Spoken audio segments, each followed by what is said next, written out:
everyone, thank you very much for joining us this morning. For someone I kind of know pretty well, this is Jeff Castleton, my partner in both life and business. So I'm looking forward to hearing him reframe his story from what I know it of. So, but everyone, very welcome to Ireland Together. This month we have been focusing on March for Men, really that bringing awareness to men's mental and physical well-being. We've had a great lineup this month, but this is the last week, and bright and early on a Monday morning, let's start it off with fear, a lovely case story, and figuring out how we can use those fears that may hold us back to really propel ourselves forward. So Jeff, if you would like to start, you're very welcome. Thanks, Mindy. I want to thank all of you who have joined this morning. Welcome to all of you. It's wonderful to see so many familiar faces. I'm really glad you could make it today. And I want to thank Ireland Together for creating the platform for me to talk about my own story, and for all the other amazing speakers that spoke over the course of this month. They all covered some really fantastic topics. Every single one of them resonated with me as situations that I've encountered myself, sometimes intentionally, sometimes accidentally, on this journey to where I'm at today. And that journey is quite a weird and meandering one that starts from me as this little kid that you see. That's a chopstick in my hand. It's not a baseball bat. That's how small I was back then. I'm just kidding, of course. But through to this crazy party photo that you can see me on the left-hand side. You can spot Mindy in the red wig. Through to my long-haired, crazy early Amazon days to my time as general manager with Amazon here in Ireland, and now to like wherever the heck my life is going.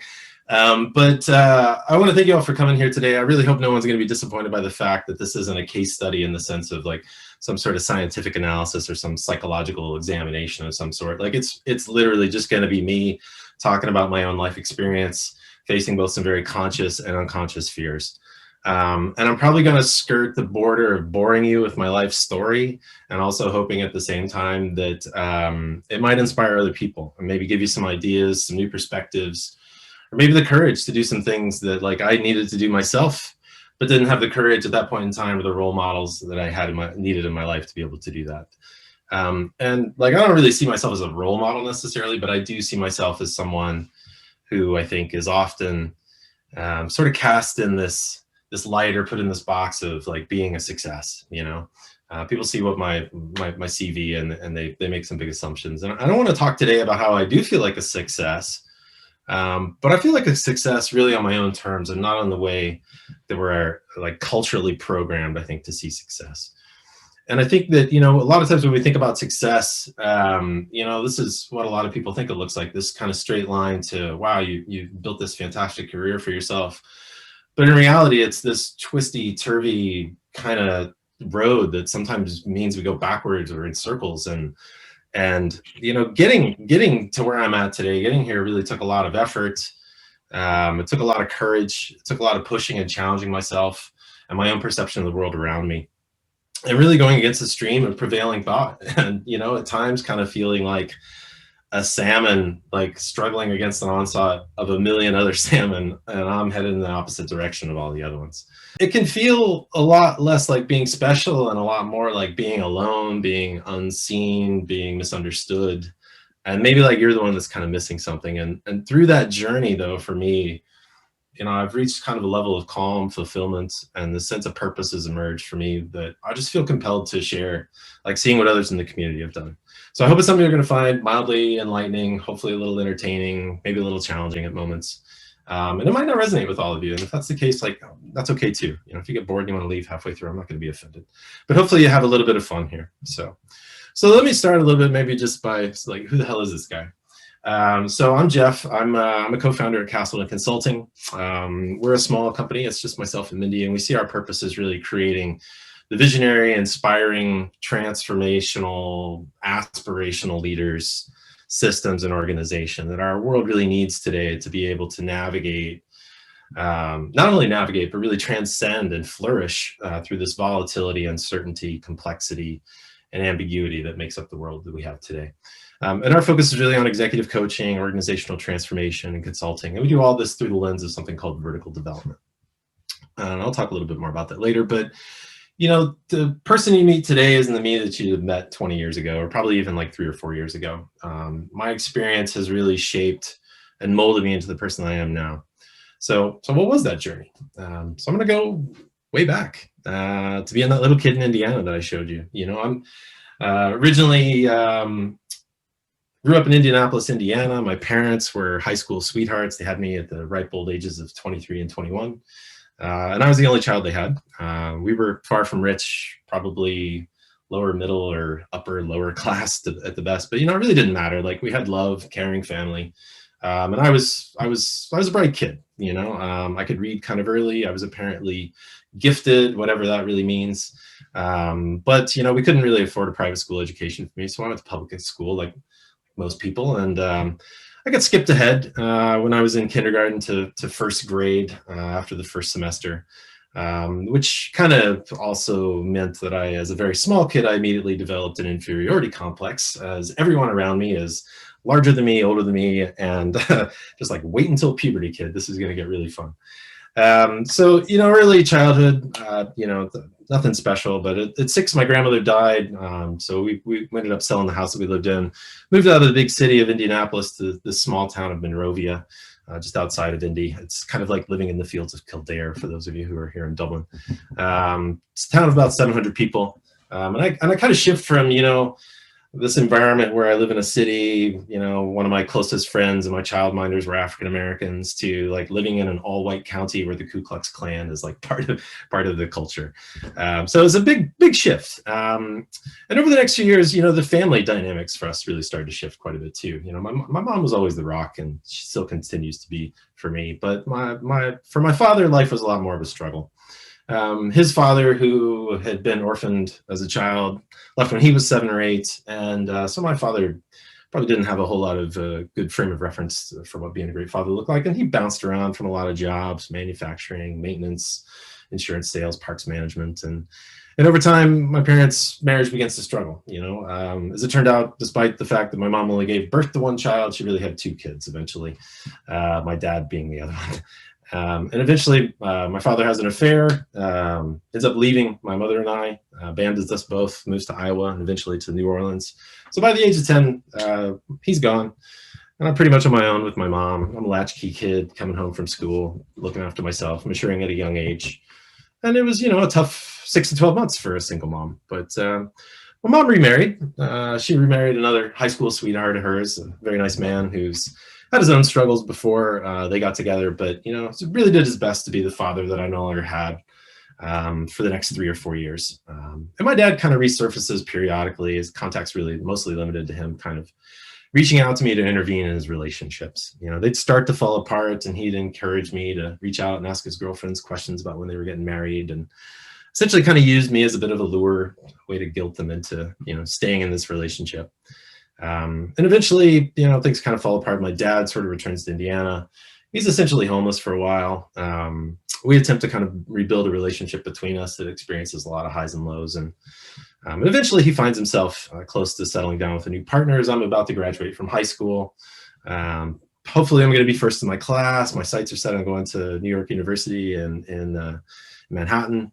I have a fun summer ahead of me. My dad and I go to the Indianapolis 500 together. Though I blow him off a couple of times later in the summer to hang out with my friends, as you do before you're getting ready to go to college.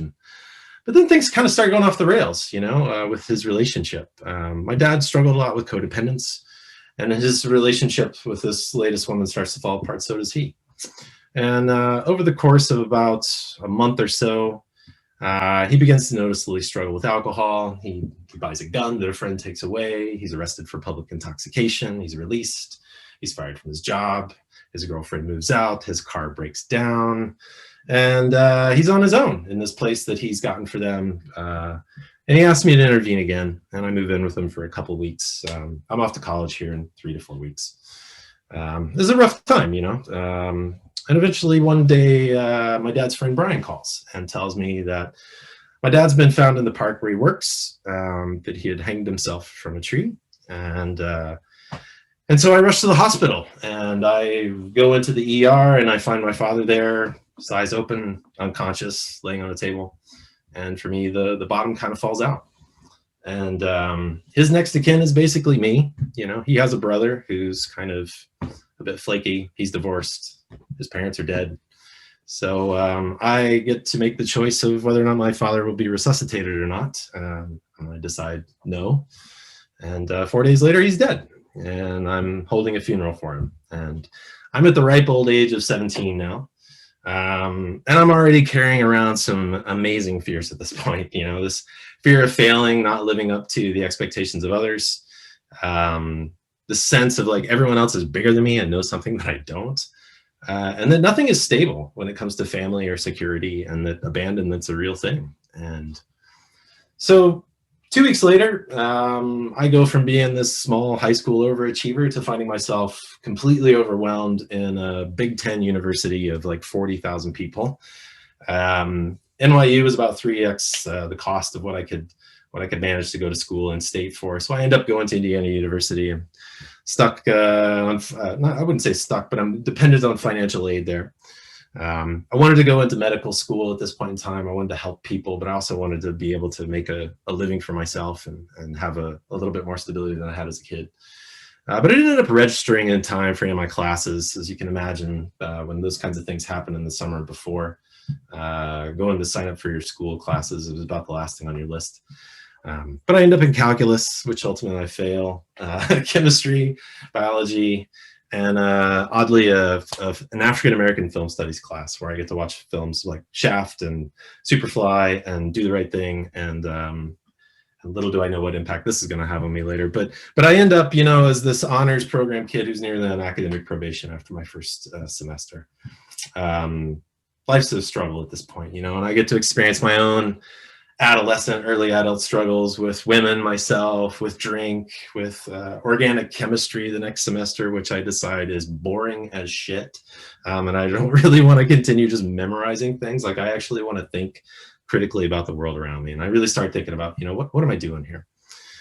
But that's another big fear moment, you know. It's like, I'm going to trade in this financial stability of being a doctor for what? But I decided it's time for me to change majors. I was thinking about political science, sociology, film. I really have this fascination with visual storytelling, history as well. And at this point in my life, I'm really kind of politically active and outspoken. It's the Rodney King era, you know, so like there's a lot of stuff going on in our country. And some of that experience I had as a kid, I think, just stuck with me in terms of like, how can people who I hold so closely to me have such a different experience living in the same country I do. So I kind of reflect back after this first semester. I'm a sophomore at this stage, and I decided I'm going to go into telecommunications and African American studies. I'm going to get to study all these things that I talked about. I'm going to have a creative outlet, and hopefully this is going to be at least more enthralling for me than what I've been doing the past 2 years. And at this time, like a lot of other folks in university, you know, I started to experience some other things: cannabis, psychedelics, exploring my own sexuality. I have some mind-opening experiences that truly reveal to me how everything in the universe is connected. I also have some further terrible relationships, both where I'm the immature one and maybe other people are. But I end up really just questioning this world around me, I think, in new ways that I hadn't before. And probably in the process, I ended up creating some really funny and potentially enlightening yet really disturbing pieces of video work as part of my schoolwork. But, you know, I'm having fun. It's third year in university now, and I meet a woman named Liz, who's one of my partners in one of my courses. And I end up at a Halloween party dressed as a rather unattractive woman at my ex-girlfriend's house. And I meet this woman dressed as Raggedy Ann. That was the photo earlier of Mindy. And this is, you know, I meet Mindy, I'm like 21. I have no idea what's really coming in terms of marriage, you know, the career I'm going to have and what we're kind of doing now. And while there was a definite attraction and a little bit of a first amorous night of smooching, like, she was clearly a values-driven woman who was in no particular rush. And she'd gone through her own loss. You know, her father had just died from melanoma a couple of months before, as she was entering her second year in university. And so, you know, we were just close friends for about a year. And after she returned the following summer, you know, we kind of figured, let's give this a go. And so after almost a year, we become an actual couple. And we're in 1994 at this point. And we've been that way ever since. And we dated for a couple of years. We ended up living together. Me living large as a pizza maker and a stock manager for the Gap, folding jeans. Like, if you ever need your jeans or your shirts folded, I can do. You will be amazed. But after going to Australia for her student teaching, Mindy comes back and she proposes to me.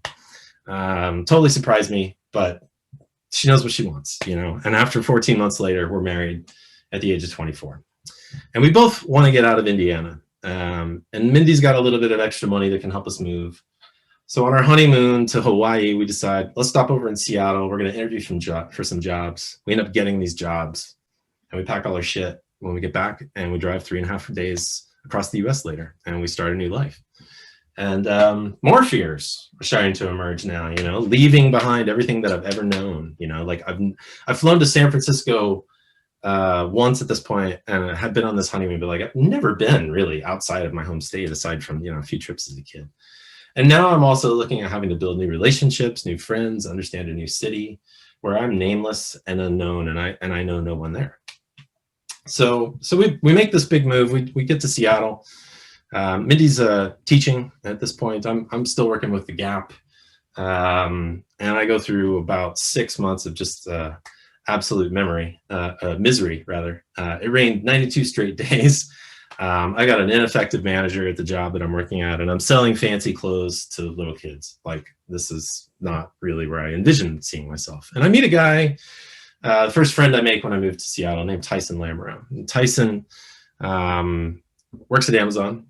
He's a high school dropout, didn't finish college. He's now one of the highest ranking VPs in the networking organization for Amazon. But he's my first friend I make there, and talking to him, because his wife works with me, he tells me, you know, I tell him, I'm like, man, I got to get the hell out of here. And he tells me, you know, you could work in customer service, dude, at Amazon. Like, I see how you are with people. So what seemed like this minor conversation really ends up leading to an experience that would radically change my life and eventually my mindset forever. And I end up joining Amazon in 1999. And I go through a really rapid progression there in a environment that is just responsibility and talent hungry.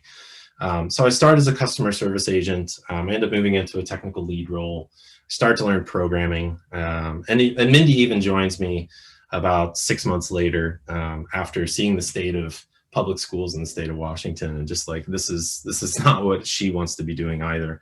And I'm making more money than she is, telling people their books are going to be late while she's actually educating the next generation of Americans. So, you know, so we buy our first home. We're trying to put down some roots, but we also start to face some struggles. You know, the first .com bubble hits, as do some issues in our marriage. A lot of it thanks to my lack of communicating my own needs and feelings. Us having different agendas and styles and working together, where I really failed to be particularly mature enough to support her. And we were working different shifts too. So we're like ships passing in the night. And, you know, some of these other fears of abandonment, of being misunderstood, really start kicking back in.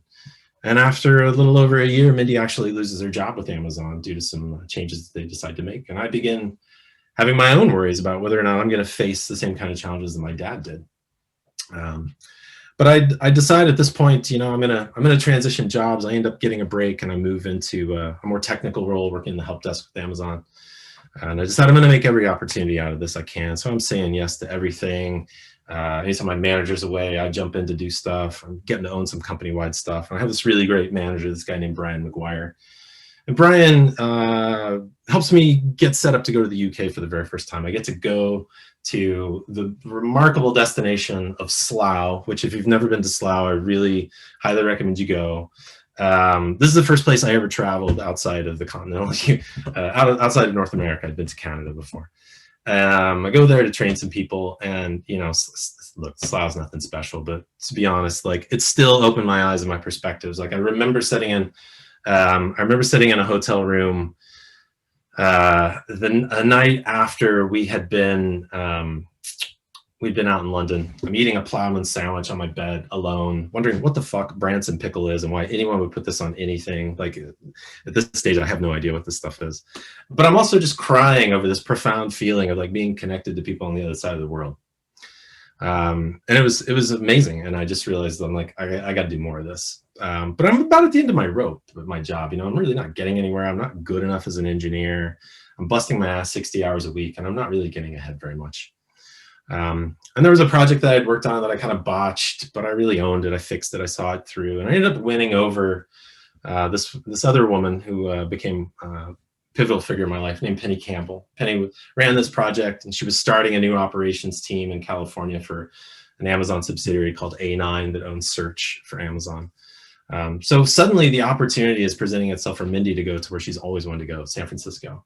And I'm resisting this call.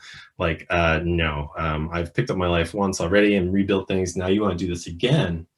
And she eventually gets me to help see this perspective shift that I need, that, I can do 2 years standing on my head. And that my career and our life, it might not be this linear progression. It might take some twists and turns and even come full circle. So we moved to California in 2004. We go through another social circle reset. I deal with a massive job expertise gap, fearing I'm not going to fail in this role. And I'm also working in this town, Palo Alto, California, where, homeless VA vets sit near tiny, like, shit bungalows that cost like $1.2 million as like a starter home. And it's this odd juxtaposition of like wealth inequality at the heart of innovation in the Valley. And I'm working in this hugely stressful job on the Amazon search engine, driving like 50 to 60% of the revenue for the business, where when I screw up and create outages, we lose millions of dollars. And I remember being on a con call, till 4 a.m. within the first couple of months when I'm there, trying to deal with some issue that we're having. It literally took me the better part of a day, while Mindy cries in the other room, alone in this place she's always wanted to be, but with me mentally elsewhere. And it was a tough job. It was fun. It was a fantastic experience, but and I do this for a couple of years. I start to grow as an engineer. I end up kind of taking on a parental leave, like manager replacement role for Penny. And I do well, but like, holy shit, the stress of this, like, I'm burned out. And I'm also just feeling trapped by these golden handcuffs of a nice pile of Amazon stock that I worked my ass off to get, but I had to wait for 2 years for them to become mine. So it's like, how do I turn the heat down, but how do I get what's mine? So I kind of enter what I call my rest and vest phase, where I was the IT manager for the subsidiary. I get into something that's a little bit simpler, less in the spotlight, less pressure. And I get the opportunity to really start developing my own leadership style a little bit. And I work with two people, a man named Bill Stager and a woman named Diana Sutter, who show me that leading is more about caring and recognizing we're people than what I had maybe been led to believe before. And they put a lot of effort into creating a much different culture at A9. I remember once we had a colleague that had moved to Japan as we expanded teams, and he was diagnosed with brain cancer, and he'd been relocated there permanently. The company had no obligation to move him back to the United States so that he could be closer to and die near his family, but that's what they did. And these things start to have a bit of an impact on me, as well as I got a sample in like seeing the type of leader that I didn't want to be. After having a friend visit us in San Francisco to see her father, who was dying on his deathbed, I ended up returning to work, depressed, thinking about my own father, about what my friend's going through. And I have another kind of senior leader in the organization come up and tell me, like, we got to buck up, man. We got a business to run here. After I've shared my story with him. And he shares his own story of like high school despair when he was dumped before the prom in high school, even though he was the homecoming king and he was a football star. And this is what he tried to compare this, like story of death that I was kind of dealing with too. And, it's not to say he was a bad man, but he just didn't yet have the empathy to see what that statement really might communicate.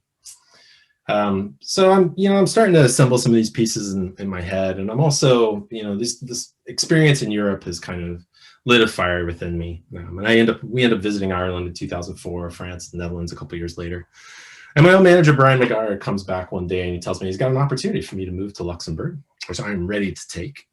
And Bill comes back to me with a new role, tells me to go buy tickets, go fly to Dublin, Luxembourg, Edinburgh, because he wants to start a new team and he wants me to report back on where it needs to be, even if I say no. And I'm like, no one has ever trusted me with this type of responsibility to not expecting something in return. which is something that's really stuck with me today in terms of how I lead with other people. But I end up moving to Dublin, or we moved to Dublin. I start a new team and take on some global responsibility. We do all this about 3 weeks before the financial crisis in 2008, which great time to move, let me tell you. And it's another reset for us, new relationships, new friends. I'm working locally, but Mindy isn't. So it's another lonely kind of experience for her. And for me, I end up taking on a team in Bangalore and in Munich, and I'm helping with an expansion into Tokyo. And I'm just solely focused on getting to senior manager. And I'm flying literally all the time. The stress is high, the hours are long. And I own making sure that little Timmy is going to get his purple Xbox or Game Boy at Christmas by, I spend basically a quarter of my year physically present, but mentally absent in my relationship at home because I'm so focused on my job. And while the site's growing really rapidly and I'm a small yet influential stakeholder here, I moved country for this, and I'm kind of starting to ask myself, what's the life experience I'm getting here? And in Dublin, some of the cracks are starting to emerge in the organization around me. We're all worried about our own little part of the business, and we're kind of missing the bigger picture here. And story for a different time, but the absence of dish soap in the building becomes the catalyst for me actually moving into being the whole site leader for Dublin. And I end up kind of taking on this opportunity to lead at a scale I'd never done before.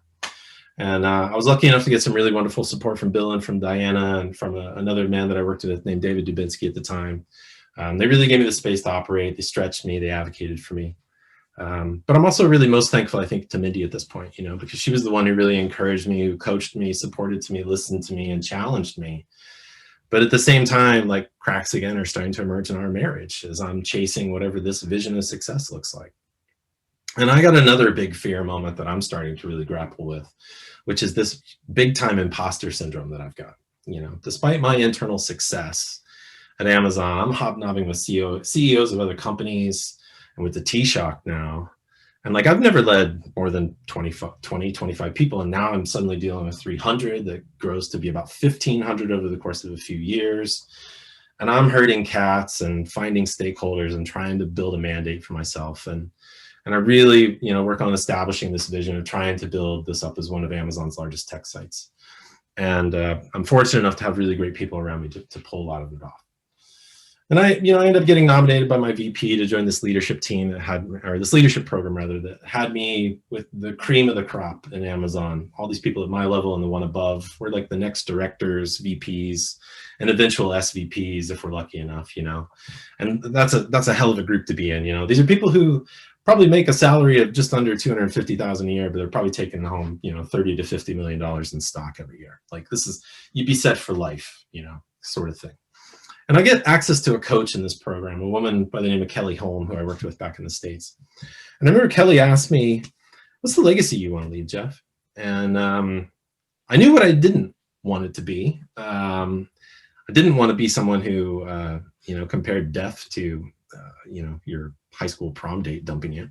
And I knew that I wanted to create the opportunity for other people who were scared in this place that the Amazon that the New York Times described as where overachievers go to feel miserable about themselves. I wanted them to be able to have the experience that I did, to be able to help them unleash that potential in themselves, to see something in them like what Brian, Penny, Bill, Diana, and David all saw in me, and to be able to nurture that.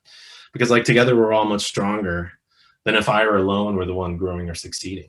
There's no way I could have done everything in Dublin without all the other people that worked with me. So that's what I set out to do. And it was a real meeting the mentor kind of moment for me. I had this experience of working with a coach that was just revelatory, that opened up new possibilities, new ways of thinking for me. It even got me to thinking maybe this is something I could do myself, because helping others grow was really where I was finding my passion. And in the midst of this, I'm also seeing, the reality of it all.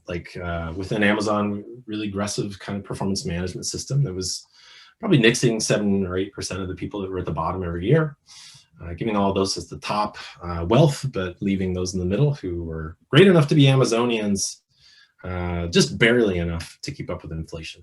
Maybe they get rich off the stock. And I keep seeing some of my peers that I really respected, being labeled as not good enough. They're suddenly not part of the tribe anymore. I'm just reflecting on how strange it is that what binds all of us together in this high performance corporate culture, and how tight of a group that makes us, how quickly we can find ourselves on the outs of this. And I'm asking myself, is this culture really teetering close to the edge of dehumanizing as opposed to high performance? And I'm also reflecting on how some of my own behavior at times just really wasn't where I needed it to be. Not happy with myself. So I'm feeling now like I'm really starting to fight against the system and against people, which at that time I probably likely misjudged and felt pretty harshly about them. And now I just see, they're just not yet at seeing things the way maybe that I did. And it all really comes to a head after some deep soul searching about the fact that I'm an enabler for people to buy stuff that they don't really need, while I'm absent in my relationships with the people that I love, and I'm part of the system that doesn't resonate with my values. And I'm striving for director and looking at my peers and my own director who's on his second marriage with a new wife and a child he rarely gets to see because of everything he's given to the company. And it was an unmistakable pattern for me. And I just started thinking, like, how is this sustainable? And like, what are we working towards? And I'm also right around the same age at this point as my father when he kind of lost it and killed himself. And I'm starting to wonder, am I set for the same fate? I haven't even had children up to this point in my life due to the fact that I feared I'd subject them to the same experiences that I had growing up.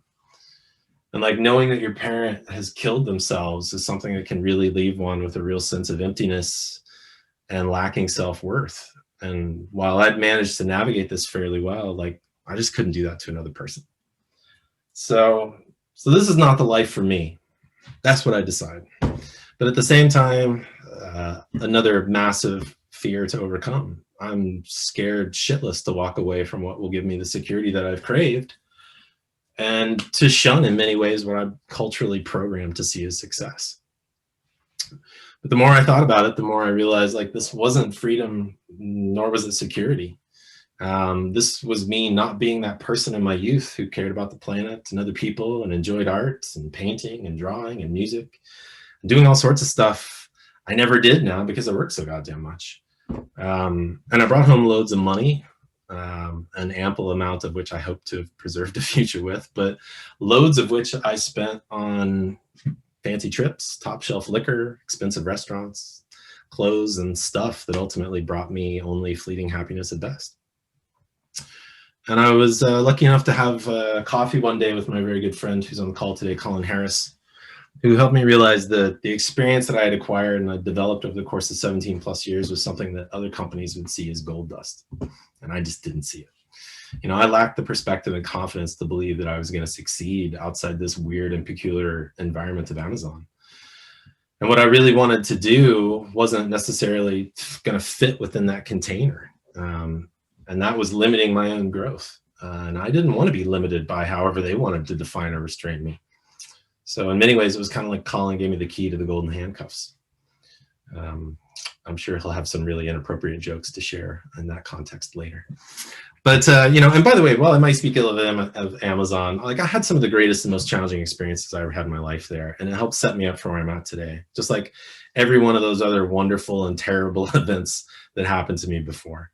Amazon's built an amazing organization, and I hope they soon see that they can set even better examples beyond 15-hour minimum wage, and they can pay taxes toward the collective good and minimize their planetary impact as well.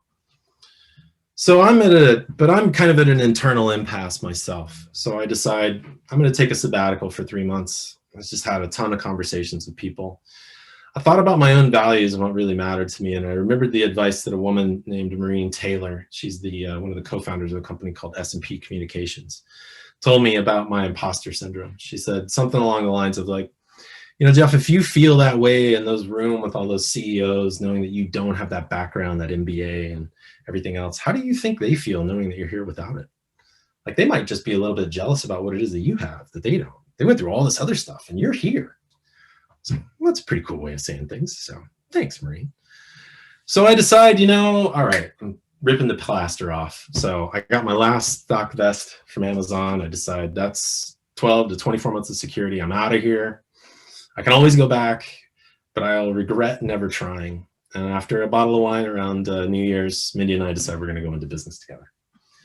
And we make this leap into entrepreneur land, which brings up yet another fear of this being a repeat of working together last time, which was not good. And we start our business with this focus of bringing humanity to business. What I felt like was a missing piece of magic in this whole Amazon equation. And we start crafting some principles for ourselves to help lead us where we want to go. And I'm so glad that we did that. And in those first 9 months, it was, it was a bit rough for us as we learned how to work together again, managed to navigate it. We have a few bumps. One of our cats we'd had for 20 years died. That was awful. But overall we get by. We have a bit of a good start. We've got some great leads before we've even incorporated. And we're starting to do some coaching, but it's a long, hard slog. You don't ring people up and say, hey, do you want to coach?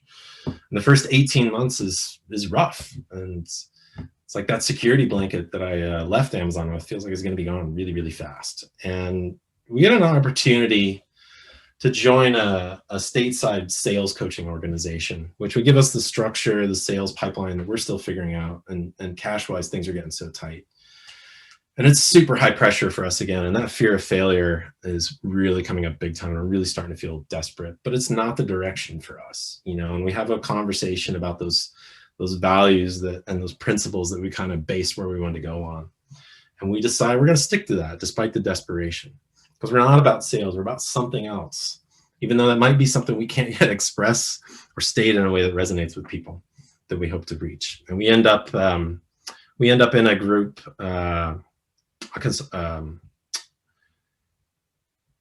we end up in a coaching certification program with a group called Kingstown College, which we both truly loved. And we start leaning a little bit more into where we want to go. And less than a couple of weeks later, the universe brings another opportunity with a company called Klarna. I had met one of their VPs, a guy named Ziad Sawalha, at an event in London with Google. And we formed a genuine connection, and we ended up really forging a really great balanced partnership over the last 2.5 years that I've been working with them. And we've helped that company go from, it's not just us, of course, it's a company of 4,000 people, but, from a $5 billion to over $30 billion valuation in a couple of years. And it's been an experience I never envisioned, but I've thoroughly enjoyed helping them to create the types of shifts and transformations that they need to build a better workplace. It's also one of those moments that really brought into focus for me that, as leaders, we don't have to be great at everything. We just got to find the right partners like myself and Ziad are. And I spent the last 2 years flying back and forth to Sweden, enjoying but exhausting myself, apart from my wife with who I wanted to build this company and make this positive difference. And everything's kind of going great. We were fortunate enough as well in February of 2020 to meet a woman named Antoinette Brax, who introduced us to this concept called vertical development, a new approach towards our coaching practice. And for me, it was as if someone had finally kind of came along and was able to describe this sensation I had for decades about how everything is interconnected and how we have to start thinking more holistically and sustainably to avoid ending up in the type of world that we're in today. And Antoinette's approach has been something that's radically helped me. And it's also been something that's changed how I show up with my clients and how I show up in the world after all. And after that, something really unbelievable happened. I remember sitting in Sweden watching the news earlier that year of what was happening in China just after the new year. And I was sick all of February and didn't get to travel myself. And I go back to Sweden in early March, and I'm sitting there thinking, what the hell am I doing here? And I end up hopping on a plane, changing my flights to get out of Sweden as the pandemic is kicking off. And suddenly the whole world has been thrown into chaos for all of us. And those of us who were working from home. Many of us were stuck in our homes for most of the past year. And I think a lot of these things that I had struggled with, I think I'm starting to see now for other people, the inequities of the world being laid bare before their eyes in full Technicolor 24-hour news, infinite social media scroll like never before. I watched a man named George Floyd get murdered over the summer while I hung out in my back garden.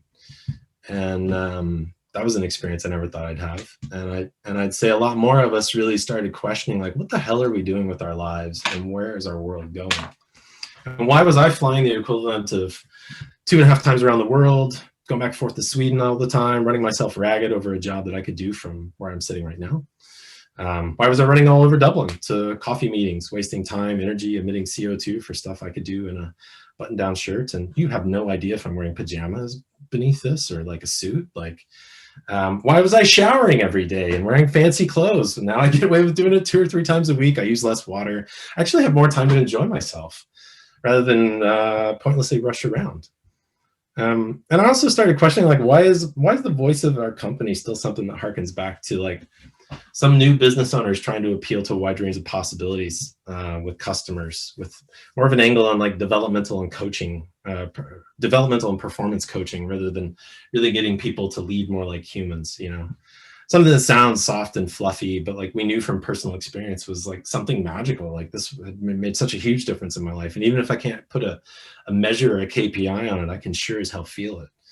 And while I'm focusing on coaching executives and offering the benefit of my experience and perspective to them, am I just reinforcing this gap between those who have and those who don't? So I guess, you know, one of the most recent fears then is like kind of having the comfort and confidence and courage to just like meet and face my true self, you know, to like let that voice inside me emerge. And kind of like Simon Sinek says, like, not worry about appealing to everyone, but just those with whom my message resonates.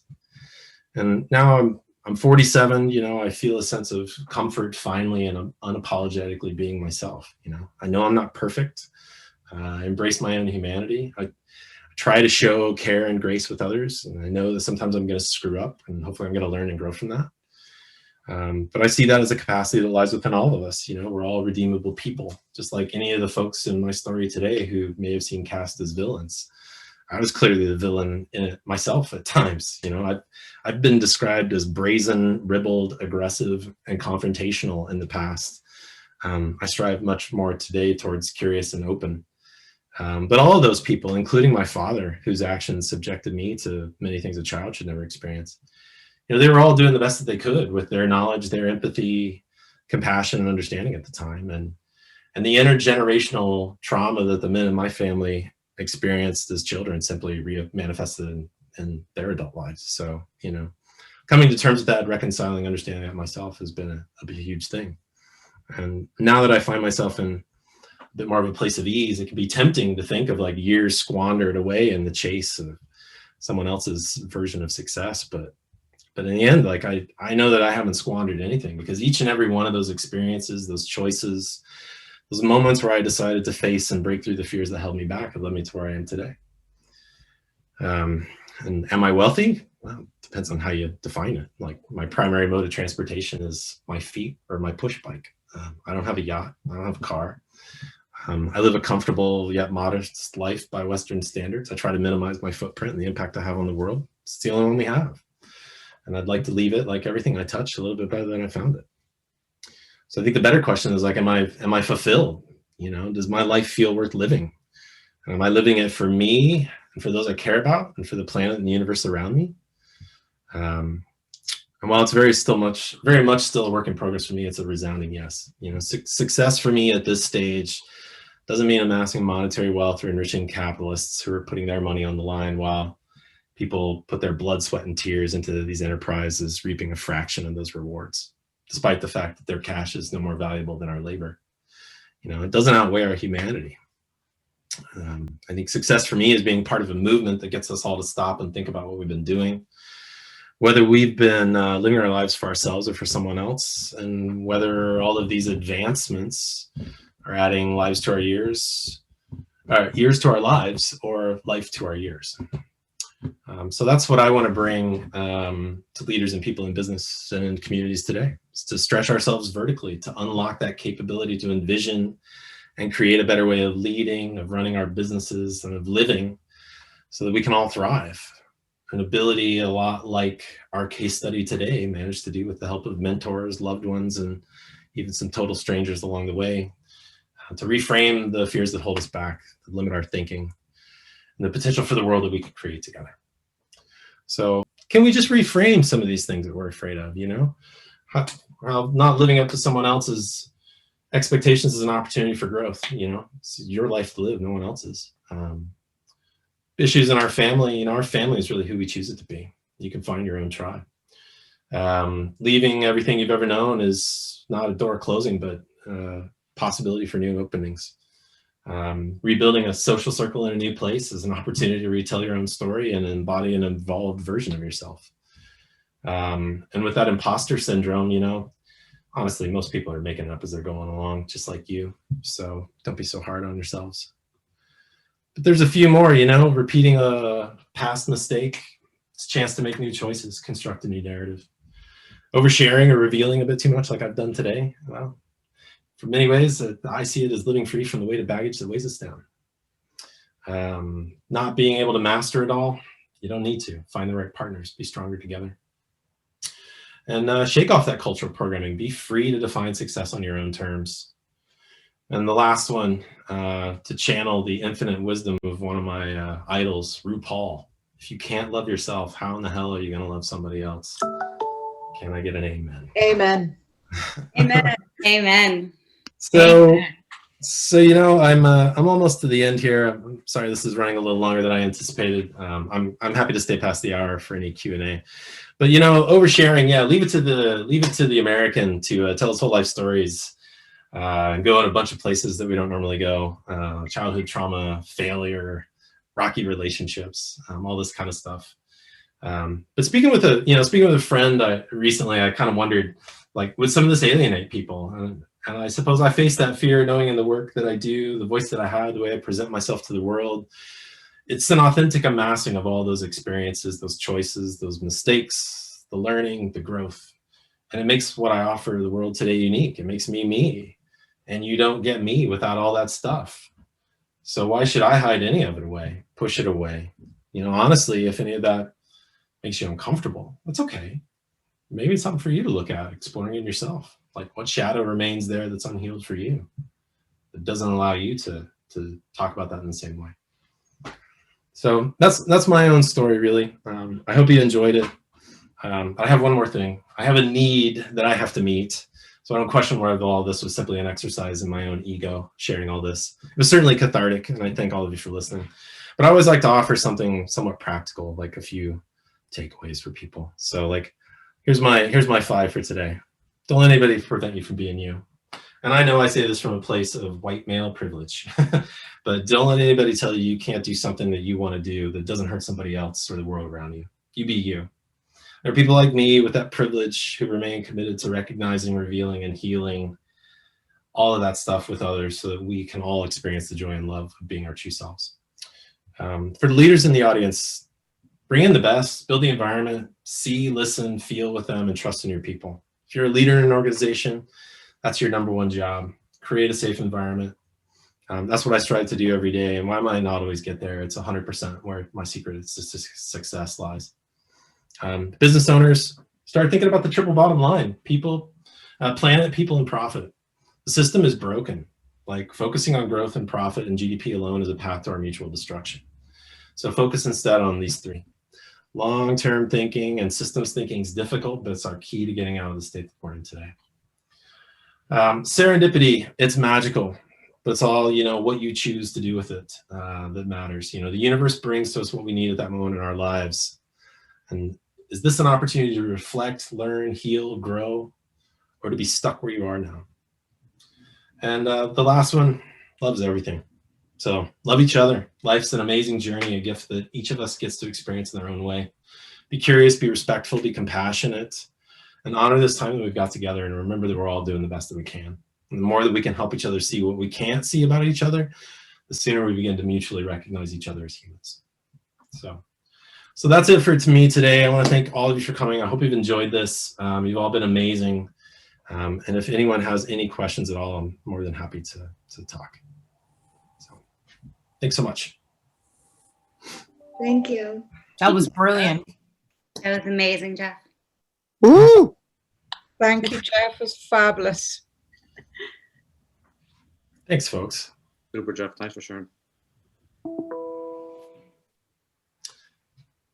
Jeff, can I ask you?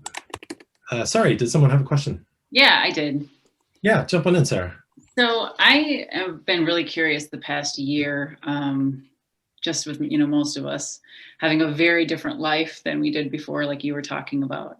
Yeah. And I noticed in your story, there was a lot of movement, you know, a lot of doing, you know, going here, trying this. meeting this person, changing, doing this and that. And I wondered if you could talk a little bit about, because I feel like the doing and the rushing is a really convenient way to push down feeling. And I wondered if you noticed an emerging of fear in the calmness, in the last year of not being able to rush around or making the choice not to fly to Sweden every week or every other day or whatever it was. Yeah. Did you notice a change in your experience of fear? Hopefully I'm answering the question that you're kind of posing here, Sarah, but I think for me, I definitely have a different sensation in that. I feel like the last year has just given everyone a good shake to just be like, what you think are the rules and how you think things have to be just isn't the case. And I think that part of the problem of us being able to get there is what you're describing, that rushing around, that jumping from place to place. Like I think we just have this strange kind of view of what learning and being successful looks like, if you look at, like, I wrote an article on LinkedIn about this last week. If you look at the prevailing model of how a lot of organizations think constructing themselves in a good way looks, it's, this kind of startup mentality, which, is can be really good and really exciting on one hand, but it also can be, it can be a situation that if we don't grow and we don't learn from that and we don't evolve, kind of traps us in this cycle where we don't get to reflect, to actually understand maybe what triggers that fear in us, what pushes that motivation for us to go in a particular direction. Yeah, I don't know if I'm answering your question particularly well, Sarah, but I definitely agree with where you're coming from there. Yeah, I think you did. I mean, I think it maybe goes a little bit deeper in that. I wondered if without the opportunity to continue to sort of push and move and go in all these different directions, did you notice that you were feeling more fear instead of having these sort of ways of escaping it? Do you know what I mean? Like doing and being active, I feel like is a, I mean, I know this with myself. It's an easy way to cover up a feeling. If I'm doing, then I can pretend I'm not scared. But if I'm just still, like so many of us have had to be the last year, are you noticing that you're feeling it more? Are you noticing that you have to find other ways of dealing with it or going into it? And maybe this is something you don't want to talk about, but it just occurred to me as you were talking about your story, there was so much action.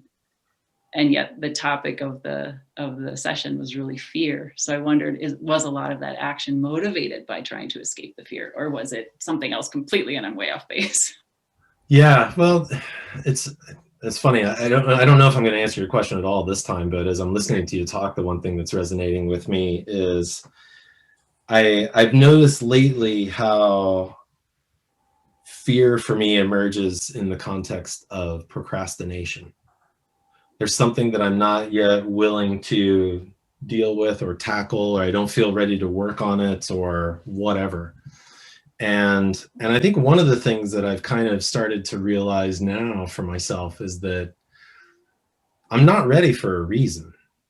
And things will kind of get to where they need to on their own timeline. And some things we just force too much, as opposed to letting them evolve and emerge and take their natural course. And so I think that, in the last year especially, I think I found a lot more comfort in recognizing that I'm not doing this thing right now, partially because I'm afraid to do it, but now I'm kind of recasting it more as it's just not done yet. It's not ready to be done, and giving myself permission to think in that way has been really relieving. Yeah, I could see that. Yeah. Completely agree. Thanks. Yeah, thanks for the question, Sarah. Glad you could come today. Yeah, me too. Happy to answer any other questions if anyone has any. Just double checking if there's anything in the chat here. Jeff, I have a question actually, and thank you so much for the story. I have so many thoughts racing in my head, and I think I related to a lot, but I'm also amazed by a lot of what you said. But when you're speaking about the parts of like things that you've seen, patterns that you've seen from your parents or in your family, and that fear of, maybe repeating parts of that. Obviously, you've come such a long way, and you have a really, a really beautiful way of describing your own relationship. So, do you think you'll ever accept that you're going to be different and you're not going to be repeating what your parents are doing, or is that a fear that's always going to be there? Because that's something that relates to me as well.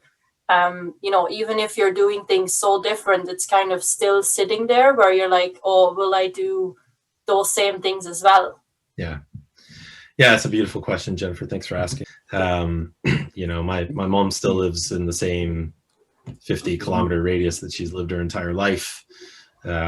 She's had her horizons expanded by us moving and her coming and visiting all these places, but our lives are never going to be the same. And I think I finally realized that, I think when I turned 40, because my dad died at 39, and I spent that entire year waiting for like this time bomb to just kind of like go off, where I was going to go off the rails and I was going to, lose myself and end up in the same place that he did. And I remember turning 40 and just being like, holy shit, like I just passed a big milestone. I feel really good about this. I'm not actually worried about this anymore. And that was amazing. And now I'm, that's 7 years ago. So now I think I've matured even beyond that. And I'm definitely very comfortable realizing that we see the world in very different ways. We're incredibly different people, but that's okay. And I don't, I'm really lucky that my mother is hugely supportive of the life that I lead. I know she hates that I'm so far away. I haven't seen her since October of 2019. I don't know when I'm going to see her again next. And I know that kills her, but I know that she's so happy knowing that she raised someone who could do all these things. So like, yeah, what's there to worry about anymore? I see my good friend Chris Flack has his hand up, who speaking of relationships I have not been tending well enough. Chris, it's so great to see you here today. Great to see you. First, I just want to say a big thank you, Jeff. That really was really amazing to hear your story. I know I feel part of it, but really appreciate you sharing that on this platform as well. Really important. It's actually a really simple question. It's just in relation to one of the learnings that you mentioned. I think you said a friend or colleague, Antoinette Brax, the vertical style. Could you tell us a little bit more about that, please? Yeah. So Antoinette's she's an executive coach who's essentially, Mindy and I have gone through a program with her, and the focus of how she approaches coaching is through this lens of what she calls vertical development. Vertical development is kind of this. It's like, how do you kind of stretch people to be able to, like, imagine if you're looking at, your company or your team, like a lot of times you're probably seeing it at this level. You see what's happening in your own team. You might not see the kind of the adjacencies around you, this whole interconnected system in which you truly operate.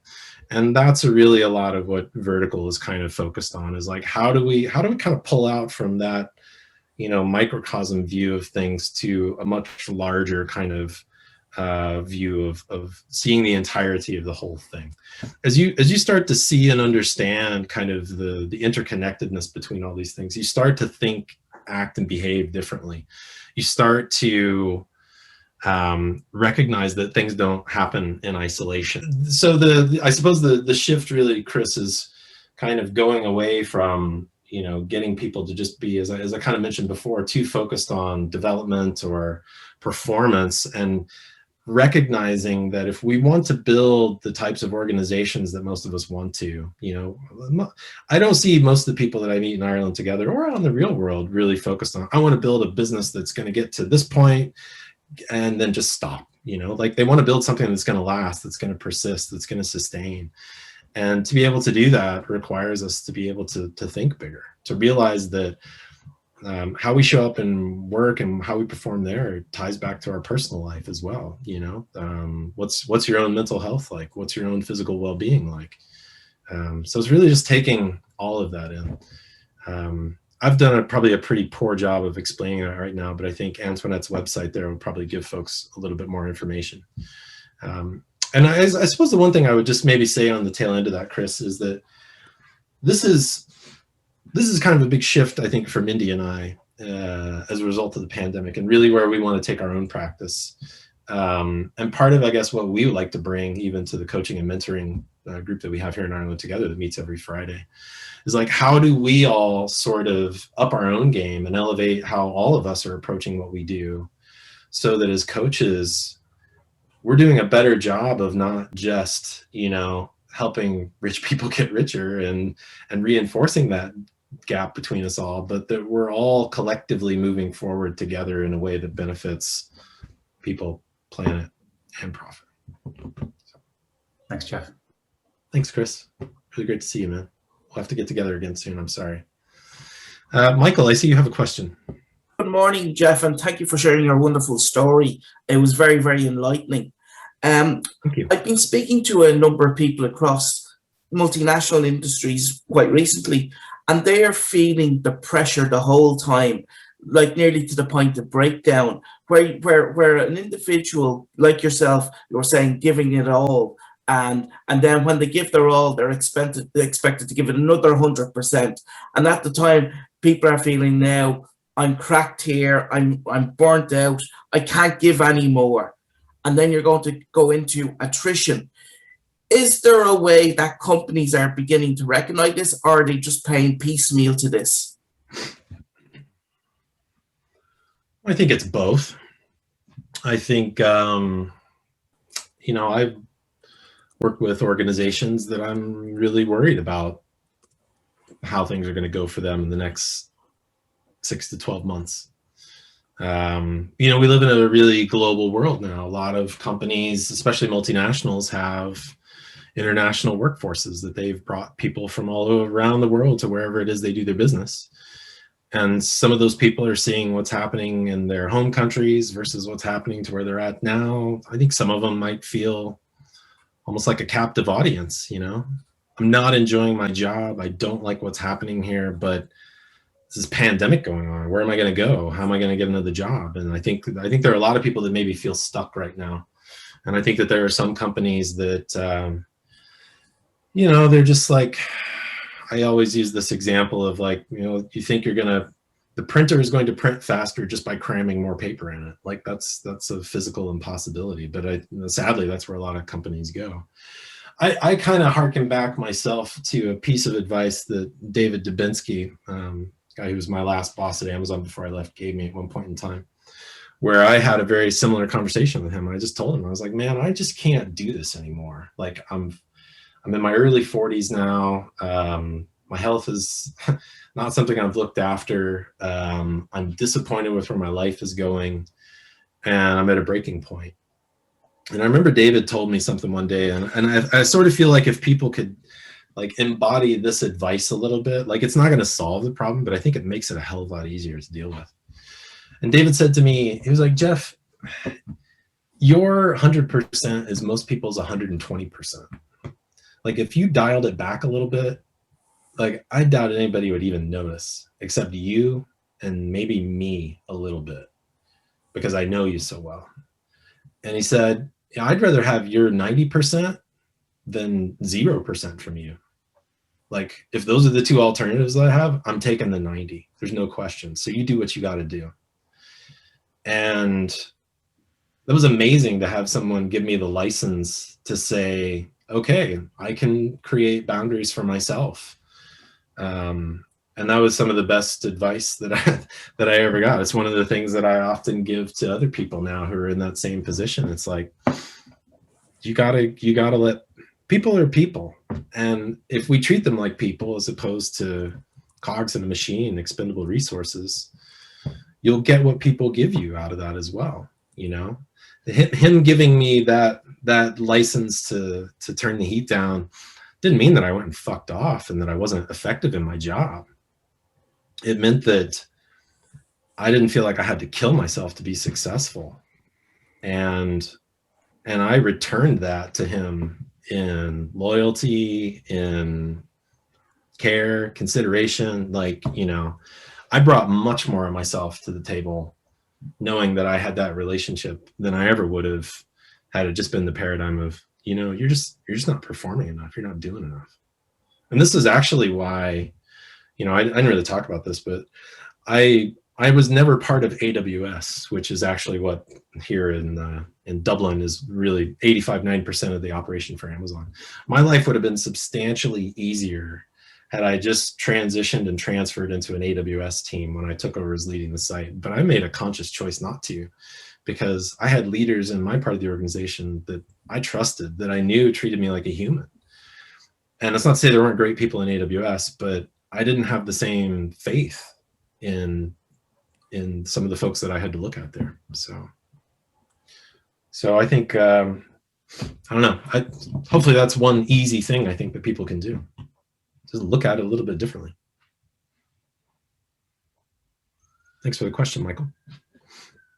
Thank you, Jeff. And thank you, Jeff, for sharing your story here with all of us. I know this story pretty well, but every time you tell it differently, it still strikes me. I've seen some of those struggles as you've tried to overcome those fears, and your huge success and getting over some of the challenges that have held you back. So thank you for bringing that vulnerability and honesty to this today. It's my pleasure, and thank you for being my partner, because I wouldn't have gotten through most of this had it not been for you. Just to say, if anyone wants to reach out, you can find me on LinkedIn. You can find me in Ireland Together. Feel free to contact with me either way. Well, thank you everyone as well for joining. We don't want to keep you too long. So if you have to go, enjoy your Monday, and thank you so much for joining us.